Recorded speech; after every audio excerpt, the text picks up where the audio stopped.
नमस्कार साथियों। दून पाठशाला में आप सभी का बहुत बहुत स्वागत है। और आज का जो पहला सवाल वो आपके सामने है। पहला सवाल आपके 2025 में जो फिडे महिला विश्व कप हुआ था उसके बारे में पूछा गया और आपको बताना कि इसमें कौन कौन से कथन सही है। पहला कथन कह रहा है कि भारत के युवा शतरंज खिलाड़ी दिव्या देशमुख ने फिडे महिला विश्व कप 2025 जीता। तो पहला कथन बिल्कुल ठीक है। जो दिव्या देशमुख है ये शतरंज की खिलाड़ी है और इनका संबंध भारत से है। और दिव्या देशमुख ने फिडे महिला विश्व कप 2025 को जीता है। तो पहला कथन ठीक है। दूसरा कथन कह रहा है कि इस जीत के साथ दिव्या देशमुख भारत की चौथी महिला ग्रैंड मास्टर बन गई है। तो दूसरा कथन बिल्कुल ठीक है। जो दिव्या देशमुख है ये चौथे नंबर की ग्रैंड मास्टर बन गई है फिडे महिला विश्व कप जीतने वाली भारत की। इससे पहले तीन भारतीयों ने फिडे महिला विश्व कप जीता है। तीसरा कथन कह रहा है कि फिडे महिला विश्व कप 2025 का फाइनल मैच दो भारतीयों दिव्या देशमुख एवं कोनेरू हम्पी के बीच हुआ था। तो तीसरा कथन भी बिल्कुल ठीक है। जो कोनेरू हम्पी है इसका संबंध भी आपके शतरंज से है और यह दिव्या देशमुख का संबंध भी आपके शतरंज से है। और ये दोनों भारतीय खिलाड़ी है। और फाइनल जो मैच हुआ था ये हमारे भारतीय खिलाड़ी जो है दिव्या देशमुख और कोनेरू हम्पी के बीच हुआ था। तो तीसरा कथन भी बिल्कुल ठीक है। चौथा कथन कह रहा है कि दिव्या देशमुख से पहले भारत की कोनेरू हम्पी डी हरिका और आर वैशाली ग्रैंड मास्टर बन चुकी है। तो चौथा कथन बिल्कुल ठीक है। जो दिव्या देशमुख के चौथे नंबर की ग्रैंड मास्टर बनी है। और पहले नंबर की जो फिडे महिला विश्व कप जीता था ये आपके कोनोरू हम्पी ने जीता था। दूसरे नंबर पे आपके डी हरिका ने जीता था और तीसरे नंबर पे आपके आर वैशाली जी ने जीता था। तो इसमें चौथा कथन भी ठीक है। तो इसमें पहला कथन भी ठीक है, दूसरा कथन भी ठीक है, इसमें चारों ही कथन ठीक है। तो इस वजह से जो डी ऑप्शन होगा यह आपका सही आंसर होगा। अगला क्वेश्चन है। अगला क्वेश्चन कह रहा है कि ये आपके देश के संदर्भ में देश के प्रतिष्ठित निकायों के प्रमुखों के बारे में पूछा गया और आपको बताना है इसमें कौन सही सुमेलित है, कौन से युग्म सही सुमेलित है। भारतीय जीवन बीमा निगम के जो प्रबंधक निर्देशक जो है ये आपके आर दोराई स्वामी जी है, ये सही सुमेलित है। जो रॉक के जो प्रमुख है ये आपके पराग जैन है, ये भी सही सुमेलित है। और जो बीमा नियामक विकास प्राधिकरण के जो अध्यक्ष है ये आपके अजय सेठ है, ये भी सही सुमेलित है। और राष्ट्रीय चिकित्सा आयोग के जो अध्यक्ष है ये आपके डॉक्टर अभिजात सेठ जी है, ये भी सही सुमेलित है। तो ये चारों ही कथन जो है ये सही सुमेलित है। इस वजह से जो डी ऑप्शन होगा यह आपका सही आंसर होगा। अगला क्वेश्चन है। अगला क्वेश्चन आपके कह रहा है कि निम्नलिखित महिलाएं किन कारणों से समाचारों की सुर्खियों में रही है। पहला कथन कह रहा है कि आस्था पुनिया भारतीय नौसेना की पहली फाइटर पायलट है। तो पहला कथन बिल्कुल ठीक है। जो आस्था पुनिया इसलिए चर्चा में बनी हुई है क्योंकि जो ये आपके भारतीय नौसेना की पहली फाइटर पायलट बनी है। तो पहला कथन बिल्कुल ठीक है। दूसरा कथन कह रहा है कि जेनिफर गोरेलिंग्स साइमंस सूरीनाम की पहली महिला राष्ट्रपति बनी। तो दूसरा कथन बिल्कुल ठीक है। जो जेनिफर गोरेलिंग्स साइमंस है ये आपके सूरीनाम की पहली महिला राष्ट्रपति बनी है। तीसरा कथन कहता है कि किसरटी कोवेंट्री अंतर्राष्ट्रीय ओलंपिक समिति की पहली महिला और अफ्रीका अध्यक्ष बनी है। तो तीसरा कथन भी बिल्कुल ठीक है। चौथा कथन कह रहा है कि यूलिया स्विरी यूलिया स्विरिडेंकी यूक्रेन की नई प्रधानमंत्री बनी है। तो चौथा कथन भी बिल्कुल ठीक है। जो यूक्रेन की जो नई प्रधानमंत्री बनी है आपकी यूलिया स्विरिडेंकी बनी है। तो पहला कथन भी ठीक है, दूसरा कथन भी ठीक है, तीसरा कथन भी सही सुमेलित है, चौथा सही सही सुमेलित। तो इस वजह से जो डी ऑप्शन होगा यह आपका सही आंसर होगा। अगला क्वेश्चन है। अगला क्वेश्चन आपके वर्षा देश पांडे के बारे में पूछा गया और आपको बताना कि वर्षा देश पांडे के बारे में कौन कौन से कथन सही है। पहला कथन कह रहा है कि वे दलित महिला विकास मंडल की संस्थापक है। तो पहला कथन बिल्कुल ठीक है। जो वर्षा देश पांडे हैं ये आपके दलित महिला विकास मंडल की संस्थापक है। दूसरा कथन कह रहा है कि वे 3 दशकों से अधिक समय से लैंगिक लैंगिक इंसाफ भेदभाव और प्रसूति पूर्व लिंग चयन के विरुद्ध जागरूकता फैलाने में सक्रिय है। तो दूसरा कथन बिल्कुल ठीक है। तीसरा कथन कह रहा है कि उन्हें संयुक्त राष्ट्र जनसंख्या पुरस्कार 2025 से सम्मानित किया गया है। तो तीसरा कथन बिल्कुल ठीक है। जो वर्षा देश पांडे हैं इनको आपके संयुक्त राष्ट्र जनसंख्या पुरस्कार से सम्मानित किया गया था और इस पुरस्कार की शुरुआत आपके 1981 से हुई थी। और ये पुरस्कार आपके संयुक्त राष्ट्र महासभा के द्वारा दिया जाता है। और ये पुरस्कार आपकी जनसंख्या और प्रजनन स्वास्थ्य में योगदान के लिए दिया जाता है। तो इसमें वर्षा देश पांडे के बारे में तीनों ही कथन ठीक है। इस वजह से जो सी ऑप्शन होगा यह आपका सही आंसर होगा। अगला क्वेश्चन है। अगला क्वेश्चन करा कि पंडित दीनदयाल उपाध्याय गरीबी मुक्त ग्राम योजना किस राज्य में प्रारंभ की गई है? तो जो पंडित दीनदयाल उपाध्याय गरीबी मुक्त ग्राम योजना की जो शुरुआत की गई थी आपके जुलाई 2025 में इसकी शुरुआत हुई थी, और इसकी शुरुआत आपके राजस्थान से हुई है। इस वजह से जो बी ऑप्शन होगा यह आपका सही आंसर होगा, या यूं बोले कि राजस्थान सरकार की योजना है। अगला क्वेश्चन है। अगला क्वेश्चन कह रहा है कि समाचारों की सुर्खियों में रहे कौन से युग्म सही सुमेलित है? पहला कथन कह रहा है कि ऑपरेशन महादेव का संबंध आपके पहलगांव आतंकी हमलों में पाकिस्तानी आतंकवादियों का मारा जाना है। तो पहला कथन बिल्कुल ठीक है। जो ऑपरेशन महादेव चलाया गया था, ये आपके जो पहलगांव आतंकी हमला हुआ था, ये जो पाकिस्तानी जो आतंकवादी उनको मारने के लिए ऑपरेशन महादेव अभियान चलाया गया है। तो पहला सही सुमेलित है। दूसरा कह रहा है कि ऑपरेशन शिवा का संबंध आपके अमरनाथ यात्रियों की सुरक्षा से है। तो दूसरा कथन बिल्कुल ठीक है। जो ऑपरेशन शिवा ऑपरेशन चलाया गया था, ये आपकी जो अमरनाथ यात्रा जो चली थी उनकी सुरक्षा के लिए ऑपरेशन चलाया था। तीसरा कथन कह रहा है कि ऑपरेशन कालनेमी उत्तराखंड के साधु संतों के वेश में ठगी करने वालों को दर पकड़ना था। तो तीसरा कथन भी बिल्कुल ठीक है। जो ऑपरेशन कालनेमी ऑपरेशन चलाया गया था, ये आपके उत्तराखंड में चलाया गया था, और जो फर्जी तरीके से साधु संत बने रहते थे उनको पकड़ने के लिए ये ऑपरेशन चलाया गया था। तो पहला कथन भी ठीक है, दूसरा कथन भी ठीक है, तीसरा कथन भी सही सुमेलित है। तो इसमें तीनों ही ऑपरेशन सही सुमेलित है। इस वजह से जो सी ऑप्शन होगा यह आपका सही आंसर होगा। अगला क्वेश्चन है।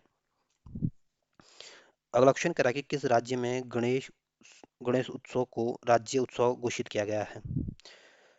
तो महाराष्ट्र राज्य में आपके गणेश उत्सव को राज्य उत्सव घोषित किया गया है। इस वजह से जो बी ऑप्शन होगा यह आपका सही आंसर होगा। और जो गुजरात राज्य है, इसको 1960 में राज्य बनाया गया था, और गुजरात की राजधानी आपकी गांधीनगर है। जो गोवा है, इसको 1961 में आपके पुर्तगाल से आज़ाद कराया गया था, और 1987 में इसको राज्य बनाया गया था। तो जो बी ऑप्शन होगा यह आपका सही आंसर होगा। अगला क्वेश्चन है। अगला क्वेश्चन कह रहा है कि केरल शास्त्र पुरस्कार 2023 से किसे सम्मानित किया गया है? तो केरल शास्त्र पुरस्कार जो दिया जाता है, ये आपके केरल के गवर्नमेंट के द्वारा दिया जाता है, और ये पुरस्कार आपके केरल के मूल वैज्ञानिकों को दिया जाता है, और 2023 का पुरस्कार आपके एस सोमनाथ को दिया गया है। इस वजह से जो ये ऑप्शन होगा यह आपका सही आंसर होगा। अगला क्वेश्चन है। अगला क्वेश्चन कह रहा है कि भारत सरकार द्वारा निम्नलिखित में से किस दिवस को प्रति वर्ष संविधान हत्या दिवस के रूप में मनाए जाने की अधिसूचना जारी की गई है?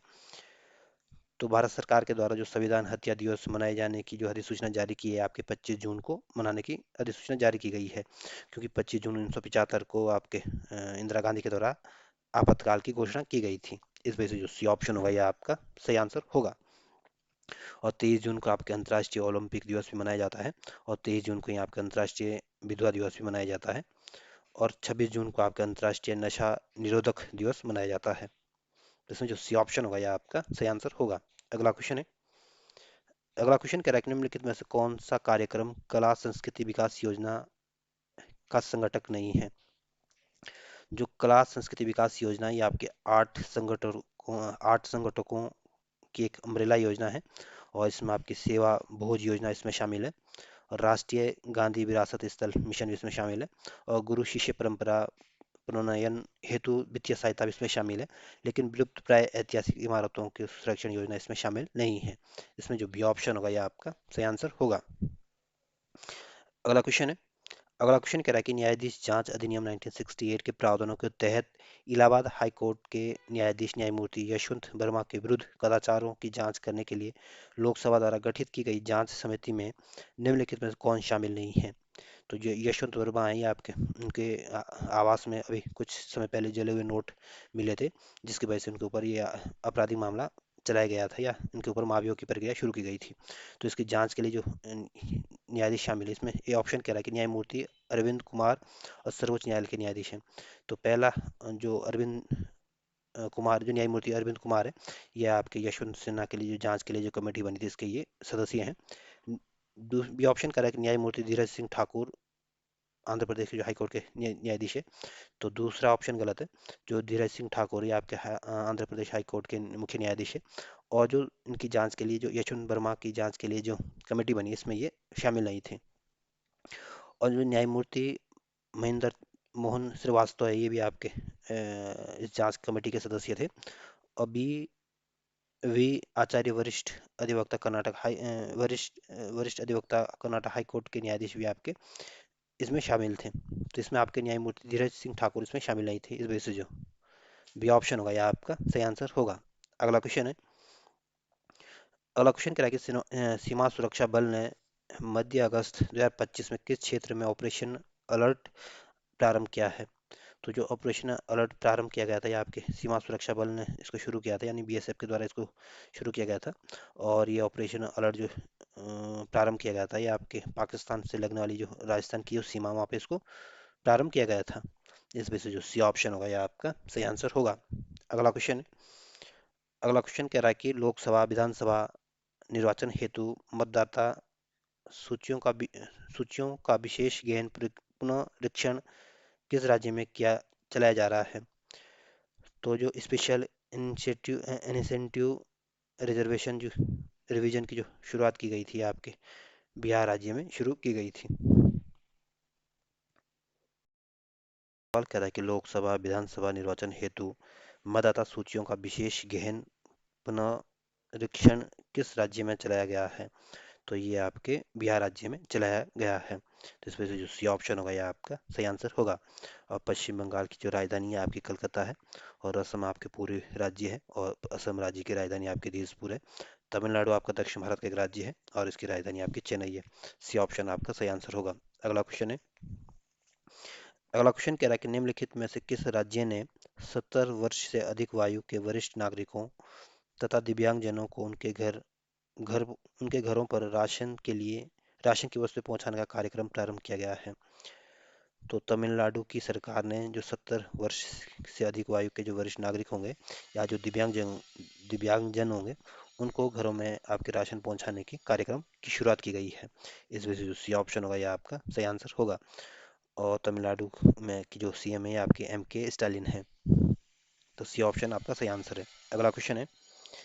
अगला क्वेश्चन कह रहा है कि पुरातत्वविदों को किस देश में लगभग 50,000 वर्ष पुराने पत्थर के औजार खुदाई से मिले हैं। तो पुरातत्वविदों को आपके सऊदी अरब से आपके 50,000 वर्ष पुराने पत्थर के औजार मिले हैं। तो इसमें जो सी ऑप्शन होगा यह आपका सही आंसर होगा। अगला क्वेश्चन है। अगला क्वेश्चन कह रहा है कि केवल आधार पैन कार्ड मतदाता पहचान पत्र नागरिकता का पर्याप्त सबूत नहीं है, यह कथन किसका है। तो जो बम्बई हाई कोर्ट है इसने अभी हाल ही में ये निर्णय दिया था या ये कथन दिया था कि जो आधार कार्ड पैन कार्ड मतदाता पहचान पत्र होना ही आपका नागरिकता का प्रमाण नहीं है। इस वजह से जो सी ऑप्शन होगा यह आपका सही आंसर होगा। अगला क्वेश्चन है। अगला क्वेश्चन कह रहा है कि 79वें स्वतंत्रता दिवस समारोह 2025 की थीम पर सारे देश में मनाया गया है। तो 79वें स्वतंत्रता दिवस की जो थीम थी आपकी नया भारत था। तो इस वजह से जो बी ऑप्शन होगा यह आपका सही आंसर होगा। अगला क्वेश्चन है। अगला क्वेश्चन कह रहा है कि समाचारों की सुर्खियों में रहे रुद्रास्त्र के बारे में कौन सा कथन सही नहीं है। पहला ऑप्शन कह रहा है कि यह भारतीय रेल द्वारा प्रायोगिक तौर पर चलाई गई विश्व की सबसे लंबी मालगाड़ी है। तो पहला ऑप्शन गलत है। जो रुद्रास्त्र ये आपके भारतीय रेल द्वारा प्रायोगिक तौर पर चलाई जाने वाली विश्व की नहीं बल्कि एशिया की सबसे लंबी मालगाड़ी है। तो पहला कथन इस वजह से पहला ऑप्शन इस वजह से क्या हो जाता है, गलत हो जाता है। दूसरा ऑप्शन कह रहा है कि यह मालगाड़ी यूपी के चंदौली से और झारखंड के गढ़वा के बीच चलाई गई है। तो बी ऑप्शन बिल्कुल ठीक है। सी ऑप्शन कह रहा है कि रुद्रास्त्र ने 209 किलोमीटर की यात्रा 5 घंटे 10 मिनट और 40.50 किलोमीटर प्रति घंटा की औसत से गति से पूरी की है। तो तीसरा कथन भी बिल्कुल ठीक है। चौथा कथन कह रहा है कि इस मालगाड़ी में कुल 343 डिब्बे लगे थे जिन्हें 7 इंजनों ने खींचा। तो डी ऑप्शन बिल्कुल ठीक है। जो रुद्रास्त्र था ये इसको आप रुद्रास्त्र मालगाड़ी जो थी इसमें 343 डिब्बे लगे हुए थे और इसमें 7 इंजन लगे हुए थे। तो इसमें पहला कथन ऑप्शन गलत है। बाकी ऑप्शन सारे सही और आपको बताना है इसमें कौन सा ऑप्शन गलत है। तो ये ऑप्शन जो होगा ये आपका सही आंसर होगा। अगला क्वेश्चन है। अगला क्वेश्चन आपके मिशन सूरदर्शन चक्र के बारे में पूछा गया और आपको बताना कि कौन कौन से कथन इसमें सही है। पहला कथन कह रहा है कि इसकी घोषणा प्रधानमंत्री नरेंद्र मोदी ने द्वारा 79वें स्वतंत्रता दिवस 2025 के अवसर पर की गई थी। तो पहला कथन बिल्कुल ठीक है। जो मिशन सूरदर्शन चक्र है, इसकी घोषणा जो की गई थी हमारे प्रधानमंत्री द्वारा लाल किले की प्राचीर से 79वें स्वतंत्रता दिवस के अवसर पर की गई थी। इस वजह से पहला कथन ठीक है। दूसरा कथन कह रहा है कि इस पहल का उद्देश्य भारत की सामरिक स्वायत्तता को सुदृढ़ करते हुए तीव्र, सटीक और शक्तिशाली रक्षा प्रतिक्रियाएं प्रदान करना है। तो दूसरा कथन बिल्कुल ठीक है। जो मिशन सूरदर्शन चक्र का जो उद्देश्य है भारत की सामरिक स्वायत्तता को सुदृढ़ करना है और इसको तीव्र, सटीक और शक्तिशाली यानी मजबूत बनाना है। तो दूसरा कथन भी ठीक है। तीसरा कथन करा कि इस पहल के अंतर्गत 2035 तक देश के सभी सार्वजनिक स्थलों को विस्तारित राष्ट्रव्यापी सुरक्षा कवच के अंतर्गत लाया जाएगा।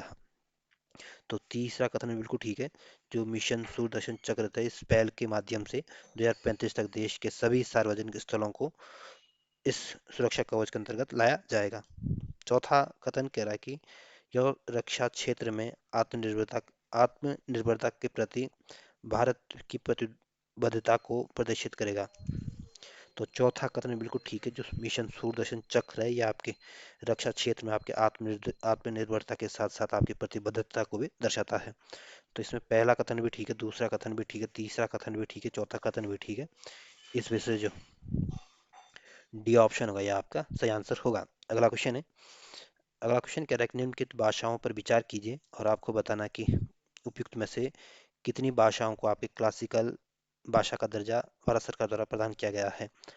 तो वर्तमान में आपके भारत सरकार के द्वारा जो क्लासिकल लैंग्वेज का जो दर्जा दिया गया है, आपकी 11 भाषाओं को दिया गया है, या 11 लैंग्वेजेज को आपके क्लासिकल लैंग्वेज का दर्जा दिया गया है। उसमें एक तो आपकी मराठी है, दूसरी आपकी असमिया भी है, बंगाली भी है, पाली भी है और प्राकृत भी है। तो 5 भाषाएं तो ये है आपकी जो क्लासिकल लैंग्वेज में शामिल है। और छठी लैंग्वेज आपकी कन्नड़ है, सातवीं लैंग्वेज आपकी मलयाली मलयाली है, आठवीं आपकी उड़िया है और नौवीं आपकी संस्कृत है और 10वीं आपकी तमिल है और 11वीं आपकी तेलुगु है। तो 11 लैंग्वेज जो है ये इनको क्लासिकल लैंग्वेज का दर्जा दिया गया है भारत सरकार के द्वारा। इस वजह से जो ये सारी जो मराठी, असमिया, बंगाली बंगाली पाली, प्राकृत है, ये सारी क्लासिकल लैंग्वेज है। इस वजह से जो डी ऑप्शन होगा ये आपका सही आंसर होगा। अगला क्वेश्चन है। अगला क्वेश्चन कह रहा है कि भारतीय सेना ने हालिया पुनर्गठन के संदर्भ में निम्नलिखित कथनों में कौन सा ही सुमेलित नहीं है। ये ऑप्शन कह रहा है कि गरुड़ के सामने दे रखा है युद्धक ड्रोन बटालियन। तो पहला ऑप्शन जो है, ये ऑप्शन जो दिया गलत दिया गया है। जो गरुड़ है ये आपके वायुसेना की एक इकाई है और गरुड़ एक अभ्यास भी होता है जो कि भारत और इंडोनेशिया के बीच होता है। इस वजह से ये ऑप्शन गलत है। बी ऑप्शन रुद्र के सामने आपके ऑल आर्म्स ब्रिगेड दिया गया है जो कि सही सुमेलित है। ऑप्शन सी कह रहा है कि भैरव के सामने आपके लाइट कमांडो बटालियंस दिया गया है। तो सी ऑप्शन बिल्कुल ठीक है। जो भैरव है ये आपके लाइट कमांडो बटालियन से। डी ऑप्शन कह रहा है कि शक्ति बाण के सामने आपके आर्टिलरी रेजिमेंट दिया गया है। तो शक्ति बाण का संबंध आपके आर्टिलरी रेजिमेंट से है। तो इसमें जो ये ऑप्शन दिया गया ये गलत दिया गया, बाकी सारे ऑप्शन ठीक है। इस वजह से ये ऑप्शन होगा ये आपका सही आंसर होगा। अगला क्वेश्चन है।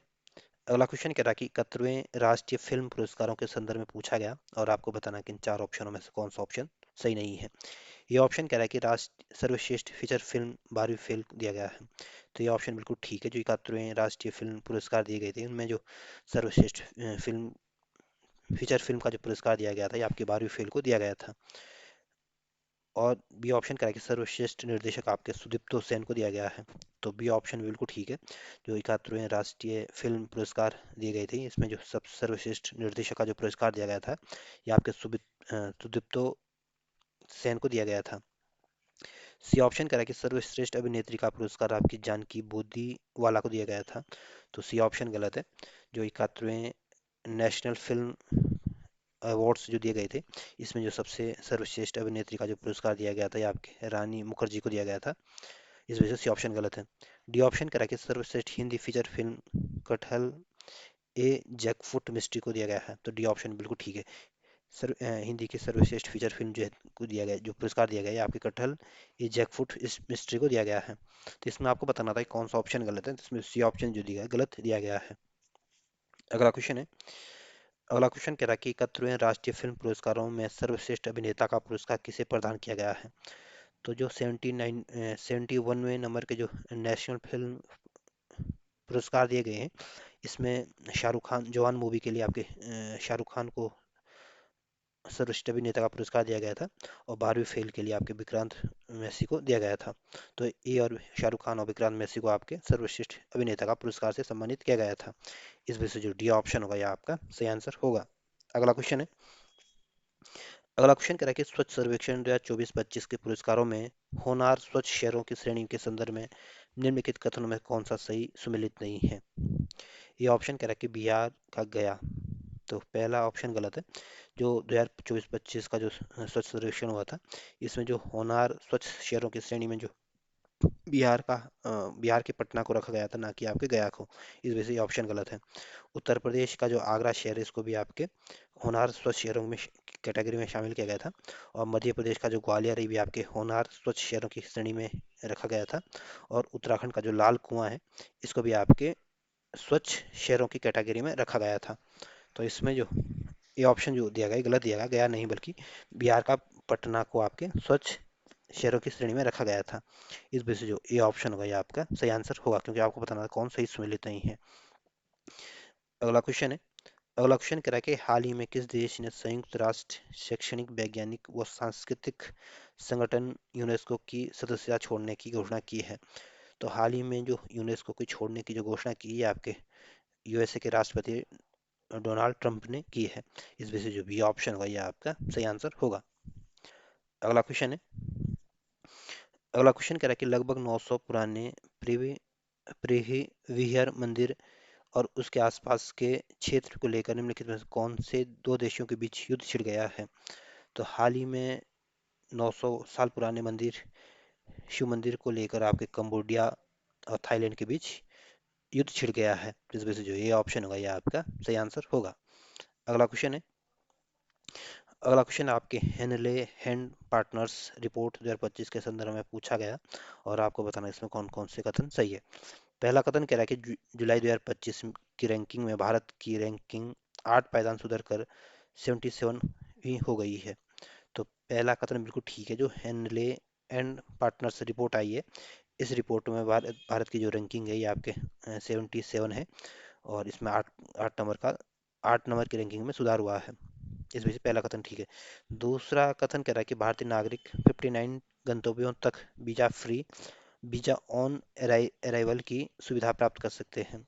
तो दूसरा कथन बिल्कुल ठीक है। जो एनले एंड पार्टनर्स रिपोर्ट 2025 आई है, इस रिपोर्ट के अनुसार भारतीय नागरिक आपके 59 गंतव्यों तक वीजा फ्री या वीजा ऑन अराइवल की सुविधा प्राप्त कर सकते हैं। तो दूसरा कथन बिल्कुल ठीक है। तीसरा कथन कह रहा है कि विश्व का सबसे शक्तिशाली पासपोर्ट सिंगापुर का है, जहाँ के नागरिक 193 गंतव्यों तक की यात्रा बिना वीजा कर सकते हैं। तो तीसरा कथन बिल्कुल ठीक है। जो विश्व का सबसे शक्तिशाली जो पासपोर्ट है ये आपके सिंगापुर का है, और सिंगापुर के नागरिक आपके 113 देशों में आपके बिना वीजा के आ जा सकते हैं, गंतव्यों तक आ जा सकते हैं बिना देशों में बिना वीजा के। तो इसमें पहला कथन भी ठीक है, दूसरा कथन भी ठीक है, तीसरा कथन भी ठीक है। इस वजह से जो सी ऑप्शन होगा यह आपका सही आंसर होगा। अगला क्वेश्चन है, अगला क्वेश्चन कह रहा है निम्नलिखित कथनों पर विचार कीजिए। पहला कथन कह रहा है कि बुल्गारिया ने 1 जनवरी 2026 से यूरोपीय संघ की यूरो यूरोपीय संघ की मुद्रा यूरो को अपनाने लगेगा। तो पहला और कथन बिल्कुल ठीक है। जो बुल्गारिया आपके 21 जनवरी 2026 से आपके यूरोपीय संघ की जो मुद्रा है यूरो, उसको अपनाएगा। ये ऑप्शन कह रहा है कि यूरो अपनाने वाले देशों की संख्या 21 हो जाएगी। तो दूसरा कथन बिल्कुल ठीक है। बुल्गारिया के अपनाने के बाद जो यूरो अपनाने वाले देशों की संख्या जो हो जाएगी आपकी 21 हो जाएगी। तो दूसरा कथन बिल्कुल ठीक है। तीसरा कथन कह रहा है कि यूरोपीय संघ के सभी सदस्य देशों ने यूरो को अपनी मुद्रा के रूप में अपना लिया है। तो तीसरा कथन गलत है। यूरोपीय संघ के सभी सदस्य देशों ने अभी यूरो को अपनी मुद्रा के रूप में अपना नहीं लिया गया है। तो इसमें पहला कथन ठीक है, दूसरा कथन भी ठीक है, लेकिन तीसरा कथन गलत है। इस वजह से जो बी ऑप्शन होगा यह आपका सही आंसर होगा।